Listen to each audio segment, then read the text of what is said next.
नमस्कार, आप देख रहे हैं हिंदी खबर। मैं हूं आपके साथ ऋतु भंडारी और शुरुआत करेंगे बुलेटिन की बड़ी खबर के साथ, जहां डोनाल्ड ट्रंप पर मार्केट मैनिपुलेशन के गंभीर आरोप लगे हैं। अब डील की चर्चा से कच्चा तेल 6% सस्ता हो चुका है। तो बड़ी खबर, जहां डोनाल्ड ट्रंप के बयानों से बाजार में अब उथल पुथल मची हुई है और अब आरोप लगे हैं मैनिपुलेशन को लेकर। तो ये बड़ी खबर आप तक साझा कर रहे हैं, जहां इस वक्त आपको बता दें कि एक तरफ ईरान से डील और धमकी की बात यहां पर सामने आ रही है, तो वहीं दूसरी तरफ डोनाल्ड ट्रंप पर मार्केट मैनिपुलेशन के आरोप लगे हैं। डील की चर्चा से अब कच्चा तेल 6% सस्ता हो गया है, जिससे के चलते माना जा रहा है कि विश्व भर में आने वाले समय में बहुत बड़ी राहत मिल सकती है। डोनाल्ड ट्रंप पर जो मैनिपुलेशन के आरोप लगे हैं, उसको लेकर ऑफिशियल तौर पर किस तरह का स्टेटमेंट सामने आता है, उस पर भी फिलहाल नजरें हर किसी की टिकी हुई है। जहां मार्केट को मैनिपुलेट किया जा रहा है डोनाल्ड ट्रंप की तरफ से, डील की जो चर्चा हो रही थी ईरान के साथ अमेरिका और इजराइल की, उसको लेकर अब कच्चा तेल की जो कीमतें हैं अंतर्राष्ट्रीय स्तर पर 6% सस्ती बताई जा रही है। इसके साथ ही आपको बता दें, कच्चा तेल 6% सस्ता हुआ तो निश्चित तौर पर विश्व भर में अब उथल पुथल यहां पर मची हुई है। डोनाल्ड ट्रंप के जो अभी तक स्टेटमेंट सामने आए हैं, लेकिन अब जो मैनिपुलेशन के आरोप लगे हैं, इसको लेकर अमेरिका के राष्ट्रपति डोनाल्ड ट्रंप का क्या कुछ रिएक्शन सामने आता है, फिलहाल तो इसी पर नजरें टिकी हुई हैं, क्योंकि डोनाल्ड ट्रंप की तरफ से ईरान को लगातार डील और धमकी दी जा रही थी और यह कहा जा रहा था कि अगर डील मान लेगा ईरान तो उसके लिए बेहतर होगा, लेकिन अगर वो नहीं मानता है तो निश्चित तौर पर आने वाले समय में एक बार फिर से जो युद्ध की स्थिति है वो विकराल रूप लेती हुई नजर आएगी। और ऐसे में कई उलूल जुलूल बयान दिए गए, जिसके बाद जो स्थिति रही वो ये कि कच्चा तेल की कीमतें अब सस्ती हो चुकी है 6%। अब ईरान से डील और धमकी क्या है वो समझिए, जहां ट्रंप की बिजनेस नीति है। 23 मार्च 2026 डोनाल्ड ट्रंप का एक पोस्ट सामने आता है, सीज फायर का जिक्र किया जाता है।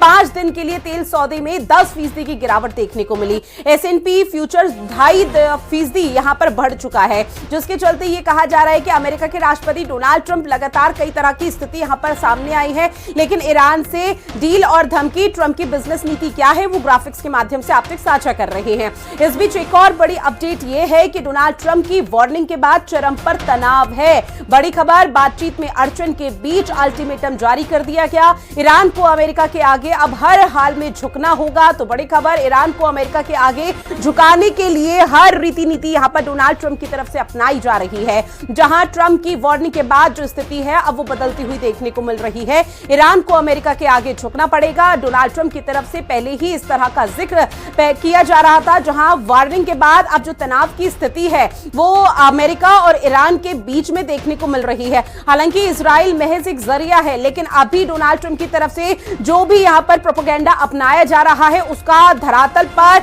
और विश्व स्तर पर, अंतर्राष्ट्रीय स्तर पर बहुत ज्यादा असर व्यापक तौर पर देखने को मिल रहा है, जिसके चलते वैश्विक स्तर पर जो इन्फ्लेमेशन है वो लगातार बढ़ रहा है। लोगों को कई तरह की परेशानी हो रही है। अलग अलग देश ऐसे हैं जहां पर फिलहाल हाहाकार की स्थिति है। अब ट्रंप की वार्निंग एक बार फिर से सामने आ गई है, जहां तनाव की स्थिति है। बातचीत में अड़चन के बीच अल्टीमेटम जारी किया गया है। ईरान को अमेरिका के आगे अब हर हाल में झुकना होगा, क्योंकि डोनाल्ड ट्रंप की तरफ से कहा जा रहा है कि अगर ईरान डील नहीं मानता है तो फिलहाल किसी भी तरह की स्थिति यहां पर ठीक नहीं रह पाएगी। अब ग्राफिक्स के माध्यम से आप ये भी समझिए, जहां वैश्विक महामंदी का खतरा लगातार बढ़ रहा है, ब्रेंट क्रूज की बढ़ती कीमतें अगर बनी रही तो महामंदी का खतरा और तेजी के साथ अंतर्राष्ट्रीय स्तर पर रहेगा। वैश्विक विकास दर गिरकर अब 1.5% से 2% के बीच रह सकती है। पेट्रोलियम प्रोडक्शन के दाम बढ़ेंगे, खाद की कीमतें बढ़ेंगी, जो हम लगातार पूरे विश्व भर में देख रहे हैं। उर्वरकों की कीमत में 31% की भारी बढ़त हुई है। फर्टिलाइजर महंगे होने से खाद्य सुरक्षा और बेरोजगारी बढ़ेगी। जेट फ्यूल की कमी से किराए में 25 से 30% की बढ़ोतरी दर्ज की जा सकती है। और आने वाले समय में अभी जो महंगाई चरम सीमा पर पहुंचा हुआ है, उसमें और बड़ा झटका आम जनमानस की जेब पर लगेगा, न सिर्फ भारत में बल्कि पूरे विश्व भर में। और इसी को लेकर डोनाल्ड ट्रंप की तरफ से कोशिश यही की जा रही है कि किसी तरह से ईरान डील मान ले, ईरान झुक जाए। अगर ईरान झुक जाता है तो स्ट्रेट ऑफ हॉर्मुज खुल जाएगा, जिसकी वजह से अंतर्राष्ट्रीय स्तर का जो बाजार है उसमें थोड़ी बहुत राहत मिलती हुई नजर आएगी। लेकिन फिलहाल ऐसी कोई स्थिति नहीं है, क्योंकि बातचीत में अड़चन लगातार सामने आ रही है, जिसको लेकर ट्रंप की तरफ से अल्टीमेटम जारी कर दिया गया है। ईरान को अमेरिका के आगे अब हर हाल में झुकना होगा, इस बात का जिक्र लगातार किया जा रहा है, क्योंकि ईरान डील मानने के लिए तैयार नहीं है।